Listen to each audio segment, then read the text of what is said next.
The colony of New Eden went quiet at 3:15 Earth Standard Time on a Tuesday.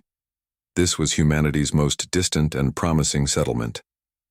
Commander Do-Yoon Kim sat at his communications station on Earth's orbital defense platform when the alarm sounded. He was drinking coffee and looking at family photos when it happened. "Sir, we have a problem," said Officer Minho, his voice tight with worry. "New Eden has stopped talking to us." Do-Yoon put down his cup and turned to his screen. "Could be a technical issue. Try the backup channels." Minho's fingers moved quickly across his control panel. "All channels are dead, sir. Wait, there's something coming through." The speaker crackled. For 3 seconds they heard screams, explosions, and a strange, high-pitched sound that made Do-Yoon's skin crawl. Then nothing but silence. "Get me Admiral Park." "Now," Do-Yoon ordered, his heart racing. 20 minutes later, the command center of the United Earth Defense Force was filled with military leaders. They watched in stunned silence as the first satellite images appeared on the main screen. New Eden was gone. The beautiful glass domes that had housed 10 million people were shattered. The orbital defense stations were now just broken pieces floating in space. Farms, homes, schools, hospitals, all destroyed. Admiral Jiwoo Park stood at the front of the room, her eyes fixed on the images. Her hands shook slightly at her sides, not from fear but from anger. Her younger sister Sumi had moved to New Eden 2 years ago with her 2 small sons. "Admiral, we have analysis ready," said Lieutenant Hana Lee, stepping forward with a data tablet. Jiwoo took a deep breath. "Show me." Hana placed her tablet on the main console and new images appeared on the screen. "We detected energy signatures unlike anything in our records.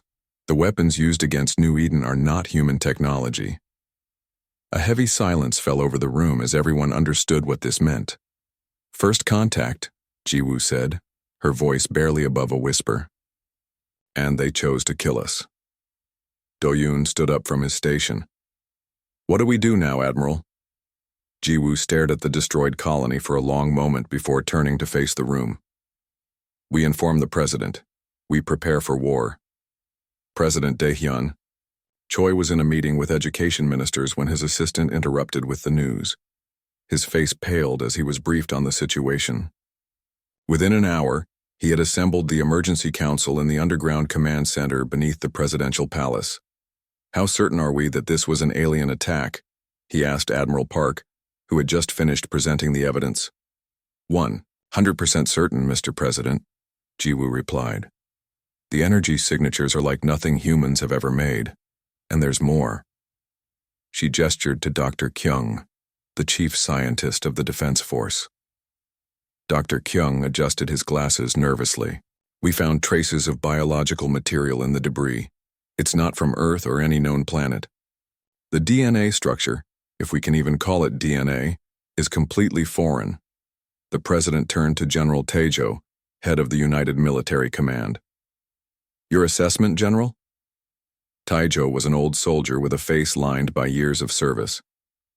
"This was not a misunderstanding or a scientific mission gone wrong. The attack was methodical, precise.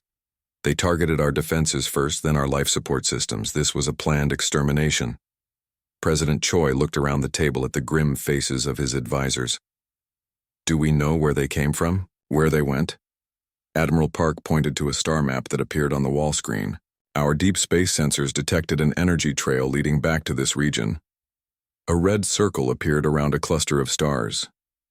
It's in what we call the Perseus Arm, about 300 light-years away." "Can they reach Earth?"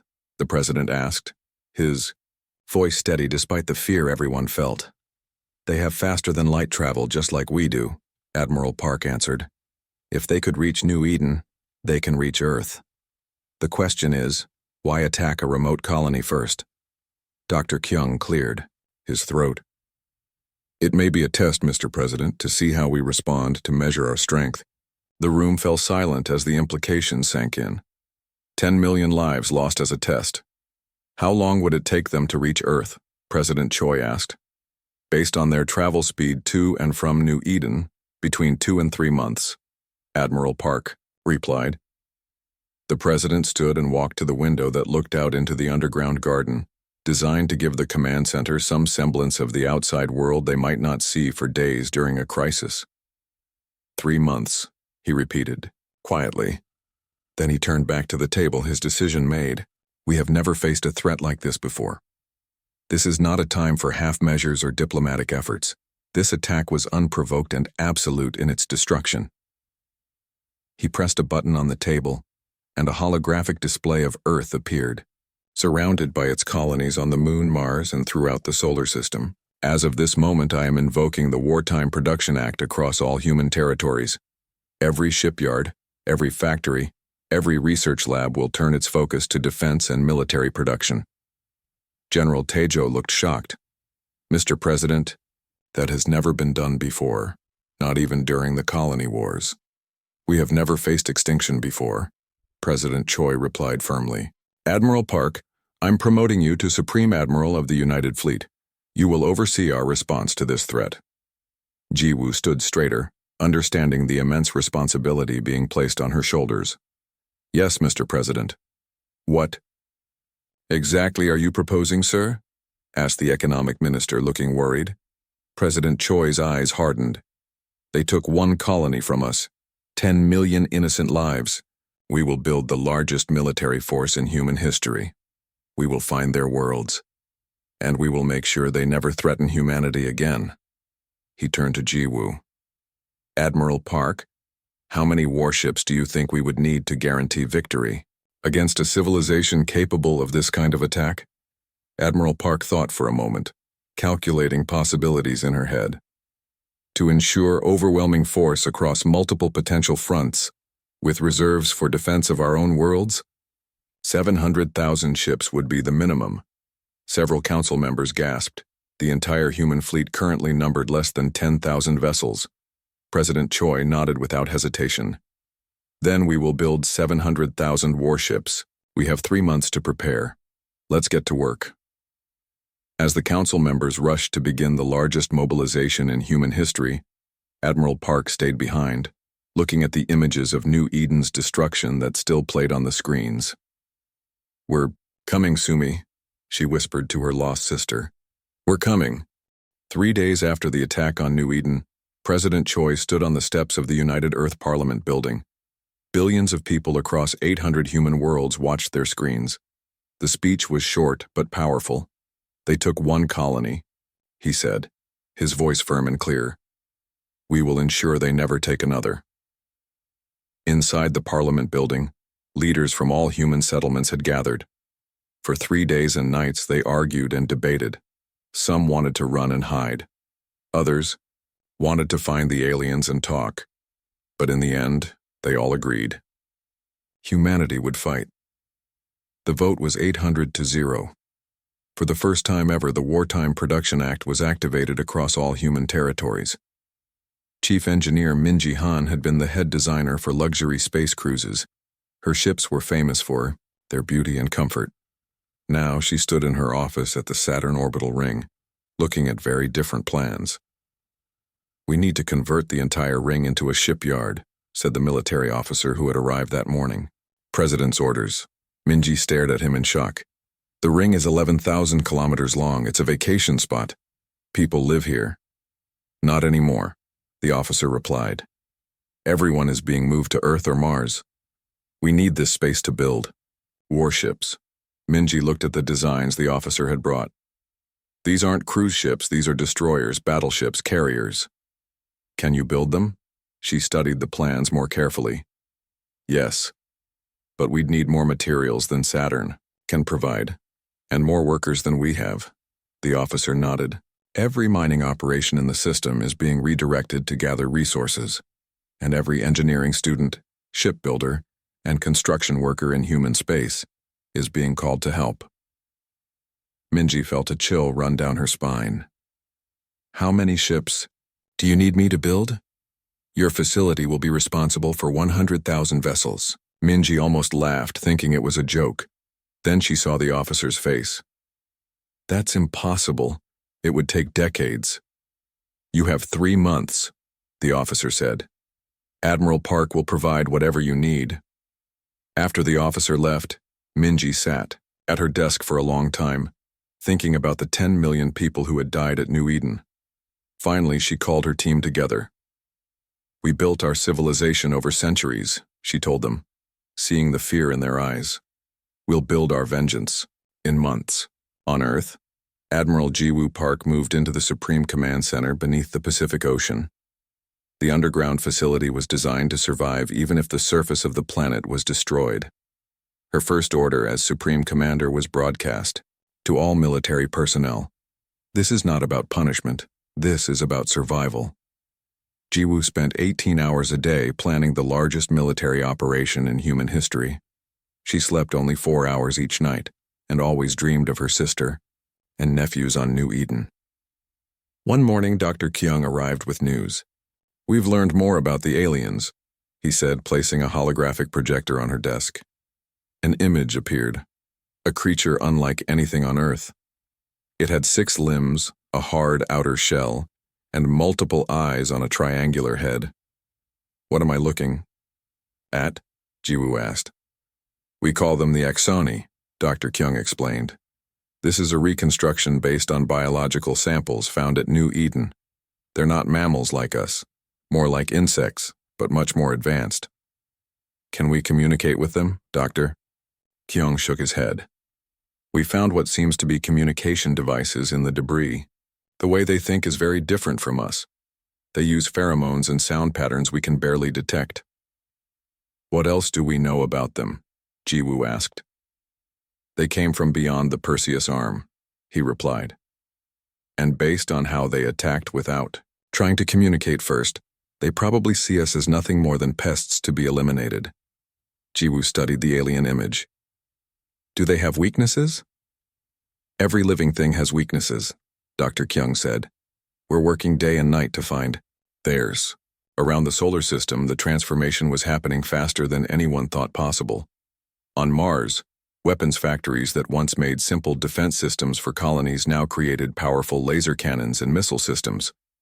The workers took no breaks, eating meals at their stations. In the asteroid belt, mining ships tore apart entire space rocks in hours. The raw materials were sent to the shipyards in a constant stream of cargo vessels. On Jupiter's moons, research labs worked to improve engine technology, trying to make human ships faster than the alien vessels. And in shipyards around Saturn, Mercury, and Earth's moon, the warships began to take shape. Each one was marked with the words "Never Again" on its hull.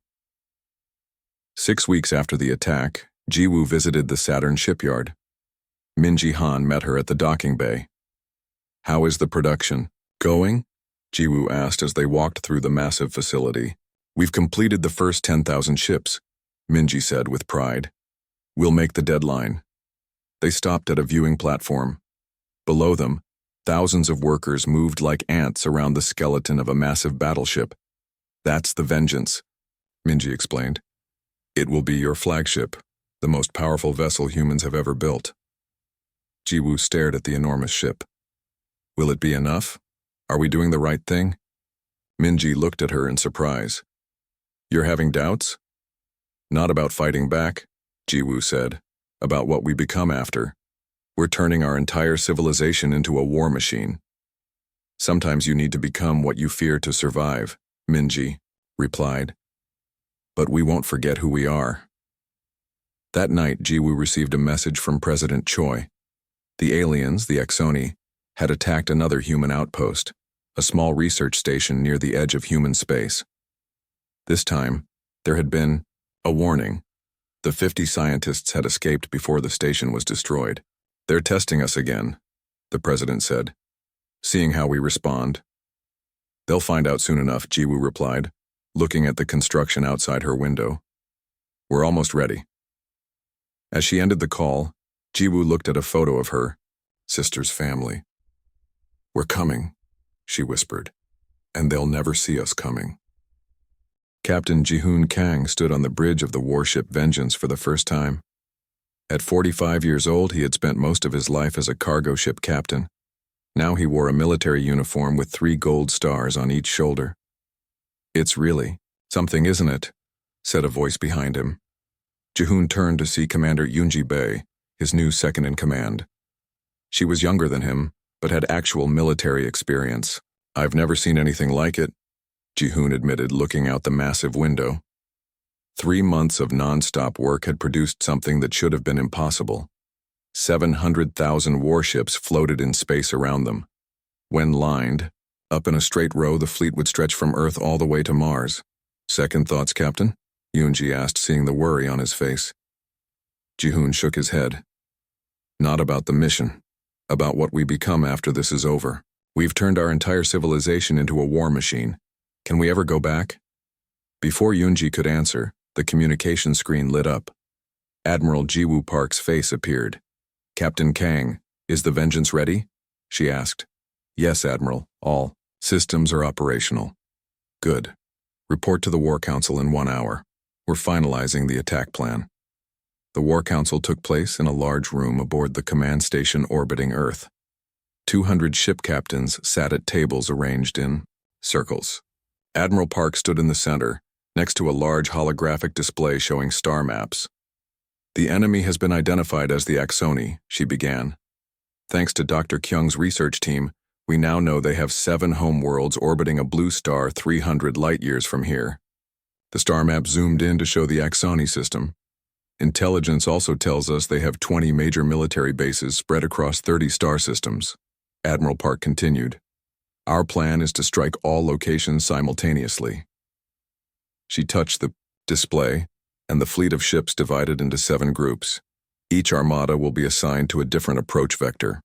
Armada 1 will target the Axoni primary homeworld. Armadas 2 through 7 will hit their colony worlds and military installations. Captain Ji-hoon raised his hand. "Admiral, what about Axoni civilians? There must be billions of them." A murmur ran through the room. Some captains looked angry at the question. Admiral Park held up her hand for silence. "A fair question, Captain. Kang. We are not the Axoni. We do not target civilians." She pressed another button and new information appeared on the display. "Our protocol is clear. Before attacking any Axoni world, we will broadcast a warning in their language. We will give their civilian populations time to evacuate. Military installations will receive no such mercy." She looked around the room, her eyes hard. "We seek justice, not genocide. Is that understood?" "Yes, Admiral," the captains responded in unison. "One more thing," Admiral Park said. "Dr. Kyung has important information about Axoni weaknesses." Dr. Kyung stepped forward. He looked exhausted, with dark circles under his eyes from months of non-stop work. "The Axoni have advanced technology, but they have vulnerabilities," he explained. "Their ships are partly organic, like their bodies. They can regenerate damage, but they cannot withstand extreme temperature changes. Hit them with heat, then cold, in quick succession." He showed images of Axoni weapon systems. Their energy shields block physical objects, but not certain frequencies of laser fire. All ships have been equipped with modified weapons based on this knowledge. After the meeting, Ji-hoon and Yoonji walked back to the Vengeance. "Do you think we can win?" Yoonji asked quietly. "We have to," Ji-hoon replied. "There's no going back now." The night before the fleet's departure, a ceremony was held. People gathered in cities across Earth and other human worlds. President Choi spoke briefly. "Tomorrow, humanity fights for its right to exist," he said. "We did not start this war, but we will finish it." Then came the memorial. 10 million small lights were released into Earth's atmosphere, one for each person who died at New Eden. As they floated upward like stars returning to the sky, people wept and held each other. Aboard the Vengeance, Ji-hoon watched the lights through the view screen. Next to him stood Admiral Park. "Your sister was on New Eden, wasn't she?" he asked gently. Ji-woo nodded, her eyes following the lights. "Saomi and her 2 boys. They moved there for the clean air. My nephew had breathing problems on Earth." "I'm sorry," Ji-hoon said. "Don't be sorry, be ready." Ji-woo's voice was firm. "Tomorrow we leave. In 2 weeks we reach Axoni space, and then they learn what happens when you attack humans. At dawn, 700,000 engines ignited at once. The light was so bright that for a moment, it looked like a new sun had appeared between Earth and Mars. Aboard the Vengeance, Jihoon gave the order to move out. The massive ship, nearly 2 kilometers long, began to move away from Earth. Around it, thousands of other vessels did the same. Jihoon looked at his crew. Most were like him, civilians until 3 months ago. Now they were soldiers heading to war. Preparing for faster-than-light jump, Yunji announced. All ships report ready, Captain. Jihoon took a deep breath. Signal the fleet, jump on my mark. He paused, thinking of the 10 million dead. For New Eden. For New Eden, the bridge crew repeated. The stars outside the window stretched into lines as the ships accelerated beyond the speed of light. Earth vanished behind them. Humanity was going to war. 2 weeks after leaving Earth, the human fleet reached the edge of Exoni space. They stopped at a small, dead star system to prepare for the final attack. Admiral Park called all ship captains for one last meeting. We are now only 6 light hours from the nearest Exoni military base, she said. Our scout ships report heavy defenses. They are ready for us. Captain Jihoon wasn't surprised. The Exoni must have known humans would fight back. The question was, did they know how large the human fleet would be? Each armada has its targets, Admiral Park continued. You all have your orders. We attack in 12 hours. Get your crews ready. Back on the Vengeance, Jihoon spoke to his crew over the ship's communication system. Today we face an enemy that thought humans were weak, he said. Today they learned they were wrong. Remember New Eden. Remember why we're here. To protect our future. The crew cheered.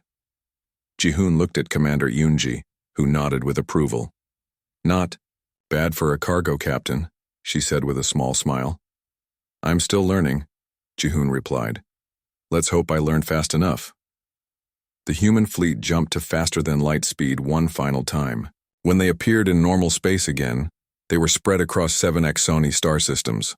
The first armada, led by the Vengeance, arrived near Proxima Eridani, where the main Exoni military base was located. What they saw shocked everyone on the bridge.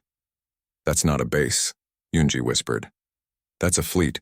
Hundreds of Exoni ships floated in space before them. They looked nothing like human vessels. They were shaped like ocean creatures with smooth, curved hulls that seemed to move like they were swimming through space. They were waiting for us, Jihoon realized. They knew we were coming. The communication officer's voice was tense. Captain, we're receiving a transmission from the Exoni ships. Put it on screen, Jihoon ordered. The screen showed an Exoni. Up close, it looked even more insect-like than in Dr. Kyung's reconstructions. Its triangular head had multiple eyes and its mouth parts moved in complex patterns as it spoke. The computer translated its clicks and hisses into human language. Humans, you have entered our territory. Turn back or be destroyed like your pathetic colony. Admiral Park's face appeared on a separate screen. All ships, battle formation. No, communication with the enemy. They made their intentions clear at New Eden. Jihoon nodded to his weapons officer. Target the largest Exoni vessel. Fire when ready. Lieutenant Jun Yoon, the tactical officer, had been a video game designer before the war. Now he controlled weapons that could destroy real ships with real lives aboard them. His hand shook slightly as he pressed the firing controls. Multiple railguns firing, he announced. On the screen, they watched as metal projectiles moving at incredible speeds hit the largest Exoni ship. The alien vessel's shields flared bright blue, but the railgun rounds punched through, tearing holes in the organic-looking hull. Direct hits, June shouted. Enemy vessel breaking apart. A cheer went up from the bridge crew. But the celebration was brief. The Exoni fleet surged forward, firing strange energy weapons that seemed to bend around human shields. Evasive maneuvers, Jihoon ordered, as the Vengeance shook from a hit. All around them, human and Exoni ships exchanged fire, the space between them filled with energy beams, missiles, and debris from destroyed vessels. We've lost the Defiant and the Swift Justice, Yunji reported, her voice tight with emotion. 3 more ships heavily damaged. Jihoon watched as an Exoni cruiser split a human destroyer in half with a beam of green energy. Their weapons are stronger than we expected. Pass the word to all ships. Concentrate fire on one target at a time. The battle raged for hours. Human ships used their greater numbers to surround Axoni vessels, attacking from multiple directions. But the alien ships were tough. Their hulls could repair damage, sealing holes and growing back destroyed sections. "It's like fighting something alive," June said in amazement. By the end of the first day, 3,000 human vessels had been destroyed. The Axoni had lost around 6,000 ships, but they showed no signs of retreat. Similar battles were happening in the 6 other star systems where human armadas had attacked. Reports coming in told the same story: heavy fighting, heavy losses, no clear winner. "We need to change tactics," Admiral Park told her captains in an emergency meeting. "They fight like predators, aggressive, direct attacks, but we've noticed they have trouble coordinating when attacked from multiple vectors." New battle plans were drawn up. The human fleet would use its numerical advantage differently. Instead of direct confrontation, they would perform hit-and-run attacks, striking from unexpected directions before jumping away. "They're also vulnerable to temperature changes," Dr. Kyung reminded them. Use heat weapons followed immediately. By cold weapons, their organic ships can't handle the rapid change. For 6 more days, the battle continued. Human losses mounted, but the Axoni were losing ships faster. On the Vengeance, the crew worked in shifts, sleeping only a few hours, before returning to battle stations. Damage control teams raced through the ship, fixing systems as they were hit. On the 7th day, Dr. Kyung made a breakthrough. "We've analyzed their communication patterns," he told Admiral Park over a secure channel. "Their ships have organic components that function like a brain. They use quantum signals to communicate with each other." "How does that help us?" Admiral Park asked. "Those quantum signals have a pattern. If we create a weapon that disrupts that pattern with random quantum fluctuations, we might be able to confuse their ships." Commander Taeyong Seo, the fleet's chief weapons officer, was called in. He worked with Dr. Kyung to develop a new weapon, a quantum disruptor that could be installed on human ships. "It won't destroy them," Commander Seo explained, "but it will make their ships lose cohesion with each other. They won't be able to coordinate attacks or defense." The new weapons were quickly produced and distributed to the fleet. When they were used, the effect was immediate. Axoni ships began to move erratically, bumping into each other or firing at empty space. "It's working," Ji-hoon said as he watched the confused Axoni fleet. "All ships, target their command vessels." The Battle of Proxima Eridani ended 3 hours later. The remaining Axoni ships jumped away, retreating deeper into their territory. The cost had been high. Over 50,000 human ships and their crews had been lost. But the path to the Axoni homeworlds now lay open. As the fleet regrouped and repaired, Captain Ji-hoon received new orders from Admiral Park. "Advance to Phase 5, the message read.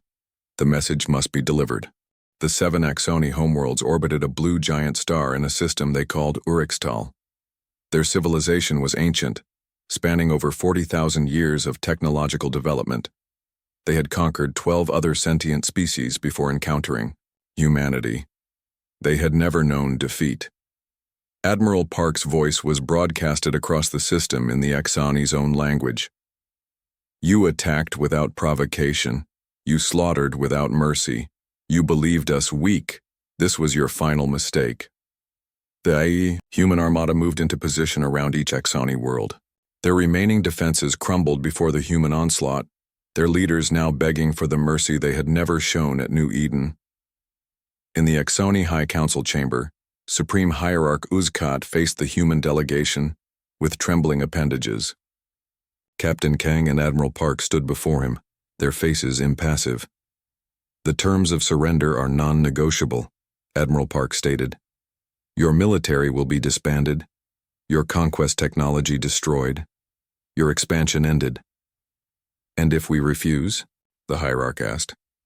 Captain Kang stepped forward, placing a simple holographic projector on the table. It displayed the New Eden colony in its final moments. "Then we finish what you started," he replied. "The choice is yours." In the end, the Axoni capitulated.